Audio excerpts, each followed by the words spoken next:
Tu pars bientôt en PVT en Corée? Alors écoute bien cette vidéo parce que je vais te donner 3 conseils que j'aurais bien aimé savoir avant de partir. Le premier, tu l'as sûrement déjà entendu, c'est de partir avec un budget solide. Vraiment, prépare ton budget. Parce que la Corée, ça peut coûter cher. Ça coûte cher. Entre la caution qui est hyper élevée, les sorties, les restos, les cafés, les voyages par-ci par-là, les potentiels aléas, et bah ça va te coûter un. Je te conseille en vrai de préparer une certaine somme qui va te permettre d'être assez à l'aise les premiers mois. Parce que pareil, trouver un travail en Corée, non, c'est pas si facile que ça. Et puis il vaut mieux avoir trop que pas assez. Mon deuxième conseil, peut-être pas envie de l'entendre, va être d'apprendre les bases du coréen. Ça commence avec l'alphabet coréen.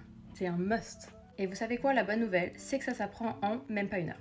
Vous allez vraiment en avoir besoin une fois que vous serez en Corée pour en fait lire les écriteaux, tout ce qui vous entoure en fait. En plus de ça, je te conseille vraiment d'apprendre des bases, des phrases qui pourront t'aider à communiquer. Par exemple, moi j'avais appris à demander des options végétariennes dans les restaurants. Puis ça te rapprochera des Coréens parce que je peux te jurer que quand les locaux voient que tu essayes de communiquer avec eux dans leur langue, ça leur fait vraiment plaisir. Mon troisième conseil, c'est de faire attention aux agences immobilières, surtout celles spécialisées pour les étrangers. Je sais que quand vous arrivez là-bas, vous avez envie de trouver un appartement assez rapidement parce que les Airbnb, ça coûte cher. Et en vrai, s'il vous plaît, prenez votre temps. Parce qu'en Corée, c'est pali tout le temps, mais en vrai, là, oh!